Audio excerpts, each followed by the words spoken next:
Hello, everyone. I'm Dr. Yende. Let me ask you something. Have you ever gone through a breakup so painful that it felt physical, not just emotional? Physical, a tightness in the chest, loss of appetite, trouble sleeping, constant thoughts about that person, an overwhelming urge to call them, to text them, to see them, even when you knew it was over. Why does heartbreak hurt so much? Why can losing a relationship trigger symptoms that look a lot like addiction? And why do intelligent, rational people often act irrationally after losing someone they love? Today, we're looking at one of the most fascinating discoveries in modern neuroscience, the biological reality of heartbreak, the surprising role of oxytocin and dopamine, and why the grieving brain can look remarkably like the addicted brain. Because what many people call emotional weakness may actually be neurochemistry.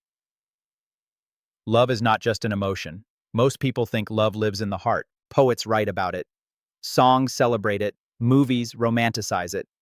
But neuroscience tells a different story. Love is a biological state, a highly coordinated neurochemical event. When we form deep emotional bonds, the brain releases powerful chemicals: oxytocin, dopamine, vasopressin, endorphins, serotonin. Together, these molecules create bonding, trust, attachment, safety, connection. Over time, the brain begins to treat a loved one as part of its survival system, not just someone we enjoy, but someone we need. The oxytocin connection. Let's start with oxytocin, often called the bonding hormone or the attachment molecule. Oxytocin is released during physical affection, romantic intimacy, trust-building interactions, positive social connection, parent-child bonding, long-term relationships. Over months and years, repeated oxytocin release helps wire attachment circuits in the brain. The brain learns, this person is safe, this person matters, this person belongs in my future. And eventually something extraordinary happens. The nervous system starts expecting that person to be there. Every day, every week, every year. The brain builds a model of love. The brain is, at its core, a prediction machine. It is constantly guessing what comes next, where people will be, when they'll call, how they'll respond. The brain builds an internal map, a living model of reality. When you're deeply attached to someone, they become part of that model. The brain assumes they'll continue to be in your life. Then one day, they're gone. The moment of withdrawal, a breakup, a divorce, a death, a separation. Suddenly, the brain's expectations crash into reality. The person is no longer there, but the attachment circuitry is still active. The prediction remains. The longing remains. The biological need remains. That's where heartbreak begins. Not because the love was fake, but because the attachment was real. Why heartbreak looks like addiction. One of the most striking findings in neuroscience came from brain imaging studies. Researchers placed recently heartbroken people in fMRI scanners. Then they showed them photos of their former partners. What they found surprised scientists. The same brain regions lit up that are often active in substance addiction: reward circuits, motivation pathways, craving networks, dopamine-related structures. The brain behaved as if it was searching for something it deeply wanted, something it could no longer reach. In many ways, heartbreak resembles withdrawal, not from a drug, but from a person, and the dopamine crash. Dopamine is often misunderstood. People call it the pleasure chemical, but dopamine is really about pursuit, motivation, anticipation, wanting. When we fall in love, dopamine activity rises sharply.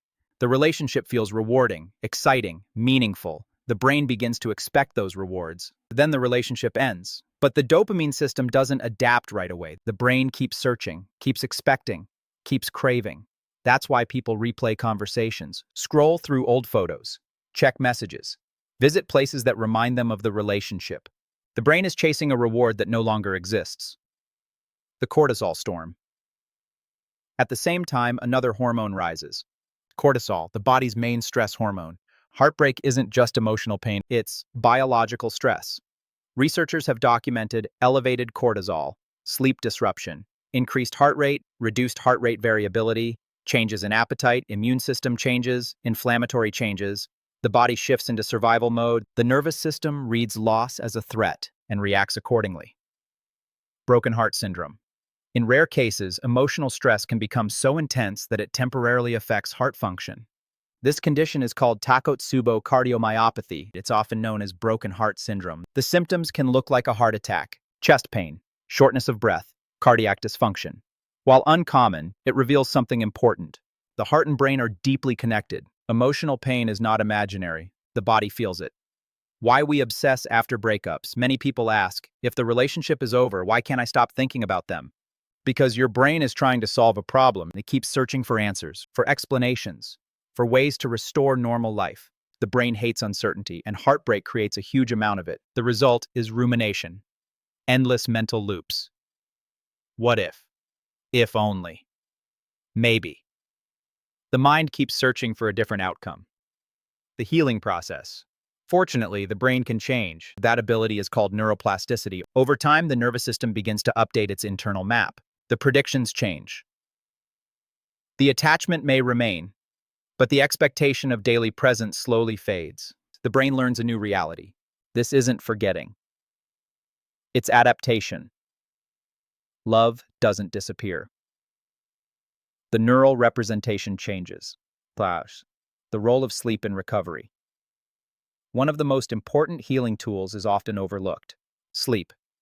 During sleep, the brain reorganizes memories, processes emotions, regulates cortisol, builds resilience, supports neural recovery. Heartbreak often disrupts sleep, and that unfortunately slows healing. Protecting sleep may be one of the most important biological steps during emotional recovery. The vagus nerve and emotional resilience. Another key player is the vagus nerve, the body's main recovery pathway. When vagal tone is healthy, heart rate slows, stress decreases, recovery improves, emotional regulation gets stronger. Practices such as breathwork, meditation, walking, social connection, exercise, mindfulness can help activate this recovery system. The body helps heal the mind, and the mind helps heal the body. The longevity connection. What does heartbreak have to do with longevity? Quite a lot. Chronic loneliness, social isolation, ongoing emotional stress, poor sleep, elevated cortisol, reduced HRV. All of these affect long-term health. Humans evolved as social beings. Connection is not a luxury. Connection is biology. Relationships influence cardiovascular health, immune health, brain health, and even lifespan. The OXYZEN perspective. At OXYZEN, we often talk about wearable technology, heart rate variability, sleep quality, stress patterns, recovery metrics. What many people don't realize is that emotional experiences affect all of them. A breakup can lower HRV, disrupt sleep, raise resting heart rate, increase physiological stress. The body keeps the score, even when the mind is trying to move on. Final thought. Perhaps the most important lesson from neuroscience is this. Heartbreak is not weakness, it is evidence of attachment, evidence of connection, evidence that the brain deeply invested in another human being. The pain feels real because the bond was real. And recovery doesn't happen because you forget. Recovery happens because the brain slowly learns how to carry the memory without needing the person. The attachment remains, the story remains, the lessons remain, but the suffering gradually turns into wisdom. I'm Dr. Yende, and this is OXYZEN Health Intelligence. And before I leave you with a question, have you ever experienced a heartbreak that changed the way you understand yourself? And looking back now, was the pain only loss, or was it also growth? Let us know in the comments below, and I'll see you in the next episode.